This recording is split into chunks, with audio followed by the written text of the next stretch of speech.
Good morning, good evening, good afternoon, Utah Mammoth fans. Tusks up and welcome into your Utah Mammoth Daily update. So let's start with Tidge Ginla. All systems are go, according to Assistant GM and GM Bill Armstrong, for preseason, rookie camp, whatever you want to call him. He is all systems go for everything, and that's exciting. So after going through double hip surgeries, let that sink in, at like 20 years old, he's had surgery on both hips. So you want to be a hockey player, huh? There were real concerns about how ready he'd be for his first full NHL training camp. Well, NHL.com just confirmed it, KSL.com confirmed it, ESPN has confirmed, basically everybody's confirmed it, including myself. Tidge is cleared, skating pain-free, and ready to roll. That's not just good news, that's great, massive news for this franchise. Look, the Mammoth drafted him to be a cornerstone. He's not here to be a depth guy or a long-term project. They need him, I need him, we need him, to develop into the kind of player you could build marketing campaigns around, sell jerseys with, his name on the back, and, of course, contribute on the ice. It can't all just be Clayton Keller and Sergey. We need another guy. Logan Cooley, maybe? Think about it. The Ginla name already carries weight, has cachet in hockey circles. Fans of Calgary know it. NHL historians know it. I mean, even Colorado Avalanche fans know it. And now Utah fans get their own Ginla. We get our own Ginla. One we could watch from day one of his career. If Tidge shows even a glimpse of top six ability this preseason, this place, we're going to erupt. I think we're going to be so happy. He could very well be the first real face of the franchise. I don't think so. He could be, but I think that's Clayton Keller. I think Kells is the face of the franchise right now. If not him, then it's Sergachev. And honestly, if you're a Mammoth fan, which I am, I hope you are too, that's exactly what you want. Hope tied to a young star you could claim as your own. And watching just his highlights from the WHL last season and even before that in juniors, he's so much fun to watch. It'll be great to see him in a Mammoth jersey doing it this preseason, and I just can't wait. I can't wait. Speaking of not being able to wait, I think Utah hockey has one of the most unique broadcasting deals. You can't really call them TV deals anymore because it's all streaming now. But some off-ice news that's a pretty big deal. The broadcast schedule has been dropped. I talked about it previously about the national games. There's going to be 11 of those, some on TNT, some on ESPN, and some of those will be simulcast with SEG Plus or Mammoth Plus, whatever you want to call it. So over 75 games, so only 7, I guess, will not be on SEG Plus, will be available for fans here in Utah, some in Idaho. I think there's some in Wyoming as well as Nevada, if I'm not mistaken. I know they're working on increasing the map for it, but who really knows? Think about how kids become lifelong fans, and I go back to my own story with the Colorado Avalanche.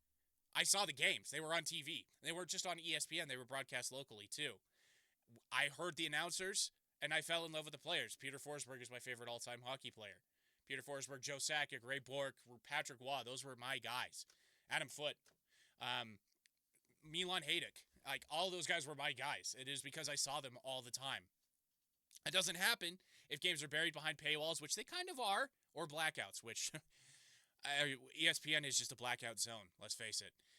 So Utah's ownership is saying we're going to be visible and we're going to be as accessible as we can while still being capitalists.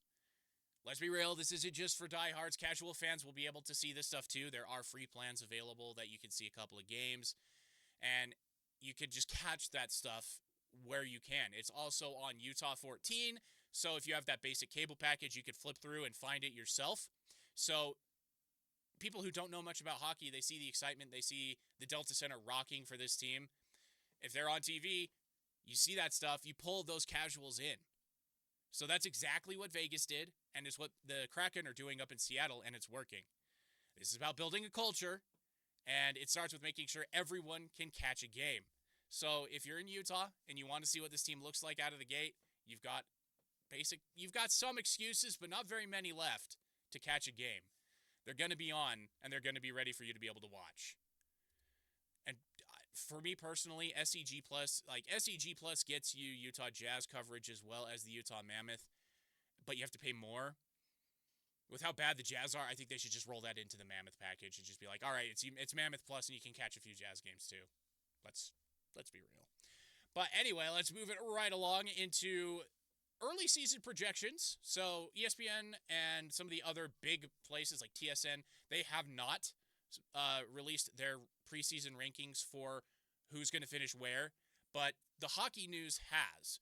And so THN projects Utah being 4th in the Central, behind the big 3 of Colorado, Winnipeg, and Dallas. So those are the big 3 in the Central, and they have Utah slotting in right behind them. So they released their yearbook predictions. They've got Utah slotted 4th. So let's unpuck that. Unpuck that? Yeah, unpuck that. Let's make that a term. 4th doesn't sound like much on paper, but it is playoffs.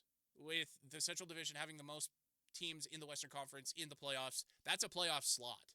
So if Utah can get up to 4th in the Central, then yes, that's playoffs. So that we're right in the playoff conversation. Not a lock, but about as close to a lock as you can get.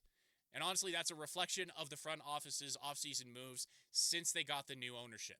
They didn't just sit back and say, well, we're new, we have a new market, let's just see what we have, let's keep expectations low. No. They've signed Jack McBain. Obviously they traded and signed Mikhail Sergachev. They traded for John Marino. Even early last season, they traded for Olli Mata. They have Nate Schmidt now, Brandon Tanev.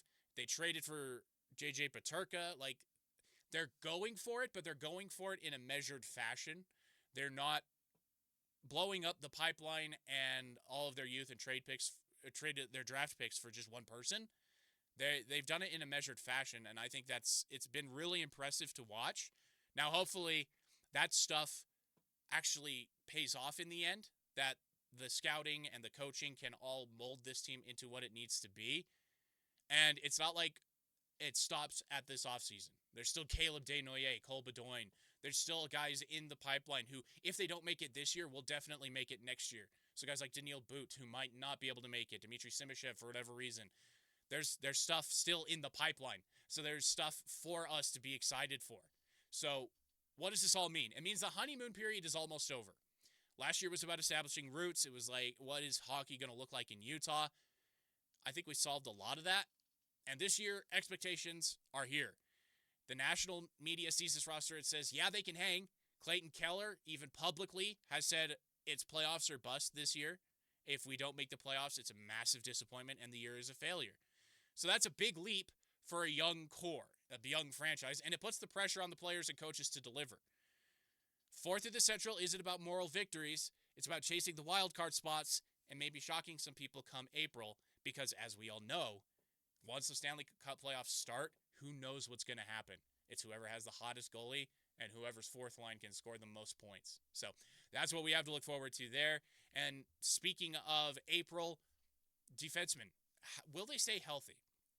Let's talk about the elephant in the room, or the mammoth, I guess. The Mammoth's defense. So KSL.com recently asked the question bluntly, can Utah's defensemen stay healthy after last year's roller coaster? John Marino, Sean Durzi, many others missed a lot of time. Because if they can't, everything else that has been hyped up could come crashing down rather violently. So last season, the blue line was a patchwork. Other than Mikhail Sergachev, at least one guy missed a lot of time. Injuries forced guys into bigger roles than they were ready for. Michael Kesselring, anybody? And it showed. The good news, the front office clearly recognized that. They brought in Nate Schmidt, who's as steady a veteran as you can find in the free agent market. Scott Perunovich comes in with a ton of upside if he could stay healthy himself. And don't overlook depth guys battling in camp. This is where the coaches will find out who they can trust and who they can't. Here's the reality. Every successful NHL team has that glue defense core. The ones who can handle 20-plus minutes a night, obviously Sergachev can. Who else can, though? If Utah could get that health and stability, suddenly the forwards have more freedom to attack. They don't need to crash down into the corners as much. The goaltending gets more consistent.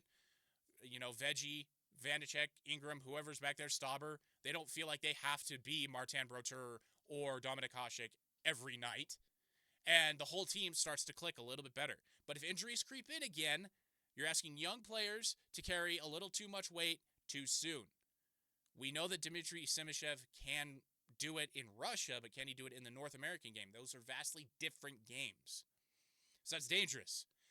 So yeah, the forwards and goaltending matter, But this year, make no mistake, this season lives and dies with the health of not just the roster, but the Mammoths' blue line in particular.